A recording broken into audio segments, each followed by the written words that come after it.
Hello friends, welcome back to another आपकी video of this YouTube channel. ये question हमारा chapter circle से है। तो क्वेश्चन से क्या बोला गया है, if the tangent from a point P to the circle x square plus y square equal 1 is perpendicular to the tangent from P to x square plus y square equal to 3, then the locus of P is a circle of radius. और 4 option दे रखे हैं और हमसे simple बात की जा रही है क्वेश्चन में। क्वेश्चन को पहले आराम से समझते हैं, इसका छोटा सा डायग्राम बनाते हैं, उसके बाद इसका जो आंसर है उसको हम निकालते हैं। तो चलिए फ्रेंड्स, सीधे क्वेश्चन को सॉल्व करते हैं। क्वेश्चन को सॉल्व करने से पहले, वीडियो में आगे बढ़ने से पहले, अगर आप चैनल पर नए हैं तो जल्दी से चैनल को सब्सक्राइब कर देना और वीडियो को लाइक भी ठोक देना। So let's see how to solve this question now. तो फ्रेंड्स, अब जो क्वेश्चन में इंफॉर्मेशन दे रखी है, पहले इसको हम लिख लेते हैं, ठीक है। अगर आप देखेंगे ना, इन दोनों का जो सेंटर है, वो सेंटर के जो कोऑर्डिनेट्स है ना, वो वापस क्या है, 0,0 है। अब ये कैसे भैया बता दिया, इसको भी देखते हैं, बताता हूँ।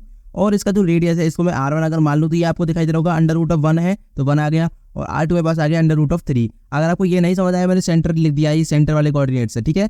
ये सेंटर है मेरे पास, मैं लिख देता हूँ इधर, बाई चांस कंफ्यूजन हो जाए। ये सेंटर वाले पॉइंट्स है। ये कैसे लिखें, तो जनरल इक्वेशन होती है सर्कल की, वो आपको याद रखनी है जब भी आपका सर्कल का क्वेश्चन आप सॉल्व कर रहे हो। जनरल इक्वेशन ऑफ सर्कल ये होती है मेरे पास में x माइनस में h का स्क्वायर प्लस में y माइनस k का whole square is equal to r square. h की वैल्यू 0 होता है, इसलिए हमने यहाँ पर सेंटर क्या लग दिया, 0,0, इसका भी 0,0। और रेडियस आप देख सकती हैं, r स्क्वायर को कंपेयर करके 1 से तो 1 आएगा और 3 से करेंगे तो √3 आएगा रेडियस, ठीक है। ये समझ आ गया। तो ये आपको जनरल इक्वेशन पता होनी चाहिए सर्कल की, ठीक है। अब फ्रेंड्स, हमसे क्वेश्चन में बोला क्या गया है, हम पहले क्या करते हैं, एक्स और वाई एक्सिस ड्रॉ कर लेते हैं, क्योंकि डायग्राम यहाँ पे चाहिए होगा। ये एक्स एक्सिस और ये वाई एक्सिस। अब हमारे पास 2 सर्कल्स हैं, तो पहले सर्कल अगर देखेंगे ना, तो उसकी रेडियस कितनी है हमारे पास में 1, तो इसका मतलब छोटा सर्कल बनना है, ठीक है, इस तरह से। और दूसरा देखेंगे तो हमारे पास जो रेडियस है इसकी भैया वो कितनी है, √3, तो इसका मतलब इससे तो बड़ा बनेगा, तो ये हम इसका बड़ा सर्कल बना देते हैं। अब भैया आपने ऐसा ही क्यों बनाया, ये देखिए 0,0 है, इसका सेंटर है दोनों का, क्योंकि मैंने आपको पहले बता दिया, हमने सेंटर निकाल लिया, सेंटर 0,0, इसलिए मैंने ये सर्कल ऐसे बनाए हैं। अगर सेंटर 0,0 के अलावा कुछ और होता तो उस हिसाब से हम सेंटर को चूज करके और फिर वैसे सर्कल बनाते हैं, ठीक है। अब फ्रेंड्स, हमसे क्या बोला गया है क्वेश्चन में, अब हमसे बोला गया है टेंजेंट जा रही है फ्रॉम अ पॉइंट P, को एक रैंडम पॉइंट P है जो कि टेंजेंट जा रही है इस पॉइंट से। अब वो क्या कर रही है ना, जो सर्कल है मैं लिख देता हूँ, ये जो बाहर वाला सर्कल है इसकी इक्वेशन हमारे पास क्या है, x² plus y square is equal to 3 है।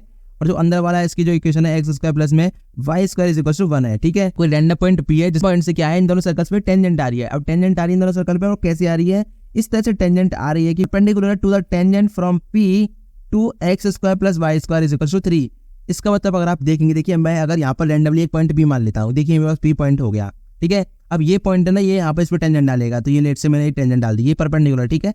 यहाँ पास ये परपेंडिकुलर टेंजेंट हो गई एक, किस पे है, बाहर वाले सर्कल पे। तो इसी पॉइंट से क्या होना चाहिए भैया, इसी पॉइंट से ये पार हो गई इस तरह से। अब इसी पॉइंट से क्या होना चाहिए कि जो अंदर वाले सर्कल है ना, उस पर टेंजेंट होनी चाहिए, और वो क्या होना चाहिए, इस वाले टेंजेंट के परपेंडिकुलर होनी चाहिए। मतलब सिंपल कहो, एक पॉइंट P है जिस पॉइंट से 2 टेंजेंट जा रही है, एक तो बाहर वाले सर्कल की, अंदर वाले सर्कल की, दोनों ही जो टेंजेंट है वो एक दूसरे के परपेंडिकुलर होनी चाहिए। लेकिन अगर आप देखेंगे तो मैंने P पॉइंट थोड़ा सा ऊपर बना दिया है, जो कि पॉसिबल है नहीं कि यहाँ पे अगर हम निकालेंगे टेंजेंट तो टेंजेंट तो आएगी ना कम से कम। तो इसका मतलब क्या है, P पॉइंट को लेट से यहाँ मान लेता हूँ, ये है मेरे पास में P पॉइंट, ठीक है, इसको छोड़ो, ये नहीं है, ठीक है। तो यहाँ से हमने क्या किया, टेंजेंट डाली इस वाले सर्कल बड़े वाले पे, समझ आ गया। अब यहीं से मुझे क्या परपेंडिकुलर डालनी है, इस टेंजेंट के परपेंडिकुलर एक मुझे टेंजेंट डालनी है जो कि इस सर्कल पे जाए, छोटे वाले पे।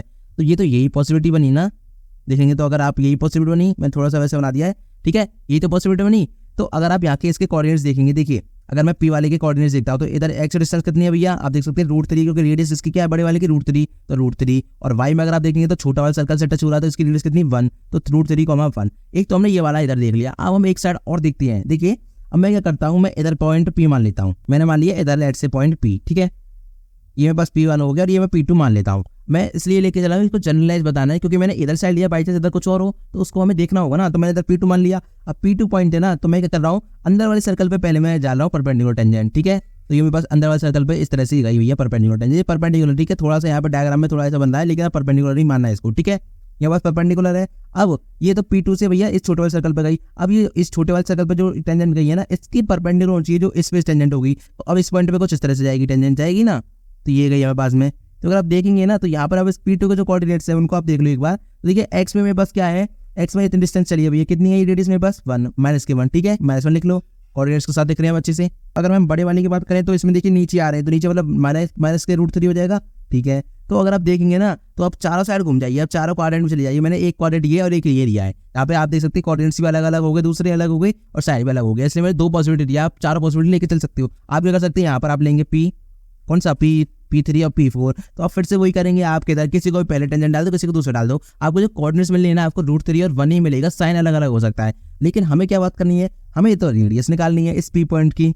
इस P पॉइंट से जो यहाँ पर ये P पॉइंट है ना, P1 है और ये P2 है, इस P पॉइंट से क्या है भैया, हमें निकालनी है रेडियस। रेडियस किसकी निकालनी है, जो इस P पॉइंट से जो सर्कल बनना है, ठीक है। क्योंकि देखिए अगर आप इस पॉइंट से देखेंगे तो कोई ना कोई तो लोकस बनेगा, कोई ना कोई तो डायग्राम इसका भी बनना है, और जो डायग्राम बनेगा ना वो बस क्या बनेगा, एक सर्कल बनेगा। क्यों बनेगा, क्योंकि अगर आप देखेंगे, मैं इसको ओरिजिन से कनेक्ट कर देता हूँ एक बार के लिए इसको ओरिजिन से कनेक्ट कर देता हूँ। तो अगर आप इधर देखेंगे और अगर आप मैं इसको ओरिजिन से कनेक्ट कर देता हूँ, अगर आप इधर देखेंगे तो ये बस ओरिजिन क्या है, 0,0 है। तो अगर मैं डिस्टेंस निकालूं, distance of P1 from origin मतलब कि 0,0, तो क्या होगा, डिस्टेंस फॉर्मूला से हो जाएगा बस में भैया, ओ P1 में लिख देता हूँ, ये हो जाएगा बस में अंडर रूट ऑफ क्या, √3 - 1 का स्क्वायर, तो √3 का स्क्वायर ही होगा सीधा सीधा, प्लस में 1 - 0 का स्क्वायर, तो 1 का स्क्वायर, तो ये पास हो गया √3 + 1, √3 का स्क्वायर प्लस 1, तो ये बस हो गया 4, तो रूट ऑफ 4 कितना था 2, तो 2 आ गया। अब हम बात करते हैं डिस्टेंस ऑफ P2 की डिस्टेंस हम निकाल लेते हैं, इससे क्या पता चल जाएगा कि भैया सर्कल क्यों आ रहा है, ठीक है। उसकी प्रॉपर्टी हम पता होती है वैसे, तो मैं आपको बता दूंगा। तो OP2 ये हमने लिख दिया,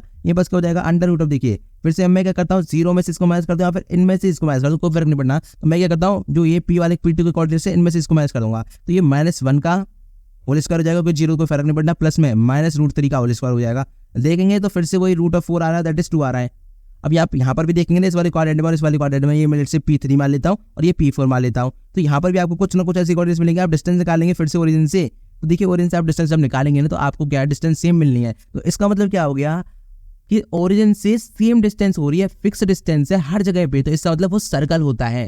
ये आपको पता है ना, एक प्रॉपर्टी होती है कि भैया ओरिजिन के अगर अराउंड आप घूमते हैं इस तरह से, अगर आपके हर साइड में हर पॉइंट पे आपको सेम डिस्टेंस मिल रही है तो वो एक सर्कल बनता है। अगर उसको हम कंप्लीट लोकस बना दे पूरा, तो अगर हम देखेंगे 2 पॉइंट्स में हमने कंक्लूजन ये निकाल दिया कि वो सेम आ रहा है, तो इसका मतलब क्या है, देन हम कह सकते हैं the locus of P is circle, जो कि हमें क्वेश्चन में दे ही रखा था ऑलरेडी, फिर भी हमने यहाँ पे प्रूफ कर दिया। सर्कल ऑफ रेडियस हमने आप निकाल दी भैया, रेडियस कितनी है हमारे पास आई, रेडियस तो बस ये आ चुकी है भैया 2, ठीक है। तो ये बस रेडियस आ चुकी है। अगर आपको ये नहीं भी बोलता ना कि भैया सर्कल है कि नहीं, तो आप फिर भी इसको सर्कल प्रूफ कर सकते थे। जो मैंने आपको बताया, आप 4 पॉइंट्स ले लेते, आप देखते भैया चारों तरफ डिस्टेंस सेम आया, तो उसका मतलब ये सर्कल होगा ही होगा, ठीक है फ्रेंड्स। तो ये हमारे क्वेश्चन का आंसर हो गया फ्रेंड्स। इस तरह से आपको पूरा क्वेश्चन सॉल्व करना था। आई होप ये क्वेश्चन आपको क्लियर हो गया होगा। अगर आपको इसका सॉल्यूशन डाउनलोड करना है तो इसकी लिंक आपको टेस्ट में मिल जाएगी, वहां पर जाकर आप इसको डाउनलोड कर सकते हैं। Thank you so much for watching this video. मिलता है अगली वीडियो में क्वेश्चन के साथ। Till then bye bye, Tata.